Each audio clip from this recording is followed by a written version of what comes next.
In the spring of 2012, one of America's oldest retailers tried an experiment no store had ever dared. JCPenney stopped lying about its prices.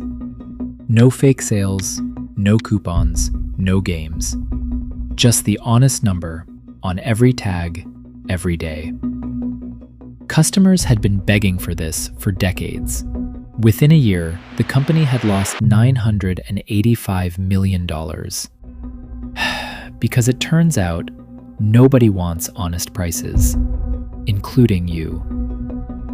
This is the story of a billion-dollar act of honesty and the wiring inside your head that punished it. It's also the reason the coupon in your mailbox exists. The reason every mattress in America is permanently 40% off. And the reason the one store that stopped pretending was the one that got destroyed for it. By the end, you'll see the trick on almost every tag you've ever read. And the strangest part of this story isn't the money. It's the very first thing the company did to fix it. We'll get there. November 2011. JCPenney's board lands the most wanted man in retail. Ron Johnson built the Apple Store, the most profitable square footage in American shopping. Before that, he'd made Target cool. When he took the JCPenney job, the stock jumped on the news. Retail's golden boy was coming to save a 110-year-old department store. Johnson audited his new company and found something absurd. JCPenney was running 590 separate sales a year. Doorbusters stacked on markdowns, stacked on coupons. Almost nothing in the building ever sold at full price. The full price existed to be crossed out. The average shopper wasn't buying clothes. She was solving a puzzle. Understand who Johnson was, because it explains the bet. At Apple, he had run stores that never held a sale, not once, and customers camped on sidewalks to get in. He believed sincerely that games insult people, that a retailer who respected its customers would be repaid in loyalty. This wasn't a cost-cutting scheme dressed up as virtue. It was a conviction, held by the one man in America whose track record made it impossible to dismiss. So Johnson asked the question every customer had been asking for decades. Why don't we just tell the truth? In February 2012, he launched fair and square pricing. The fake markups died. The coupons died. Prices dropped to roughly what people had actually been paying after all the games. But now, the tag just said so. One item, one honest number. Shoppers had told survey after survey they hated coupon clipping. The press called it a revolution. Then the customers left. Not slowly. Within weeks, store traffic was falling. Every quarter came in worse than the last. In a single year, revenue collapsed by about 25%. $4.3 billion gone. To be clear about what that means, this was one of the fastest revenue collapses a major American retailer had ever self-inflicted. And here's the detail that should make no sense. The prices weren't higher. On most items, shoppers were being offered the same goods for less than they used to hand over after all the coupon gymnastics. Same sweater, lower number, honest label. They walked away anyway. Inside the company, nobody could explain it in a way that survived the numbers. The shoppers weren't punishing higher prices. There weren't any. They weren't protesting the brand. Surveys still said they liked it. They simply stopped feeling a reason to come. In April 2013, 17 months after he arrived, the board that had celebrated Ron Johnson's hiring fired him.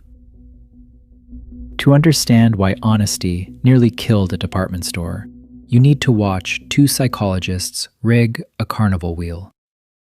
1974. Amos Tversky and Daniel Kahneman put a wheel of fortune in front of their subjects, secretly rigged to land only on 10 or 65. Spin the wheel. Then answer a question. What percentage of United Nations countries are African? The wheel had nothing to do with the question, and everyone could see that. It didn't matter. People who saw 10 guessed 25%. People who saw 65 guessed 45. Read that again, because it's about your wallet. A visibly random number, a carnival wheel, bent the judgment of people who knew it was random. Your brain cannot weigh a value from nothing. It grabs whatever number is standing nearby and measures from there. Psychologists call it anchoring. Think of numbers as having gravity. Whatever figure lands next to a decision pulls your judgment toward itself, and the pull works even when you know the number is fake. 11 years later, economist Richard Thaler added the piece that explains the sweater. Every purchase, he argued, delivers two separate pleasures. There's the thing you bought, and there's the deal you got. The measurable gap between the anchor on the tag and the price you paid. He called that second pleasure transaction utility. In plain language, you don't just buy the sweater, you buy the win. Now rerun JCPenney with the mechanism in view. A $30 sweater marked $30 is a sweater. The same sweater marked $60, now $30? That's a victory, with a scoreboard printed right on the tag. Ron Johnson thought he was removing a deception. He was removing the scoreboard. He made every price honest, and every purchase joyless. Which brings us back to the strangest part of this story. Remember the first thing JCPenney did after Johnson left? Employees walked the floors, re-ticketing thousands of items, upward. Prices rose, sometimes to numbers no one would ever pay, so that the sale signs could come back and cross them out. The company wasn't restoring its prices. It was restoring the anchor. And the customers came back to a store where everything cost the same as before, but felt like winning again. Once you see the anchor, you can't stop seeing it. Here are 3 places it's working on you, personally.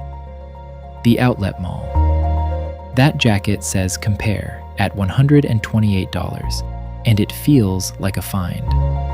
But a large share of outlet merchandise is manufactured specifically for outlets. That compare at price never hung on any rack, anywhere. You didn't discover a bargain. The bargain was sewn into the garment at the factory, one line above the real price. Online checkout. The strike-through price was $79.99. Maybe it was, for an afternoon. Retail sites can rotate the was price the way stores rotate stock, because the was price isn't a record, it's a product feature. The strike-through is doing the same job the carnival wheel did, standing nearby, bending your judgment. And the receipt in your hand. That line at the bottom. You saved $12.40. You didn't save anything. You spent money. But the store prints you a scoreboard because it knows exactly which purchase you'll remember, not the total, the win. Member prices work the same way. For most items, the member price is simply the price, wearing a costume. None of this works because you're foolish. It works because the win feels genuinely good.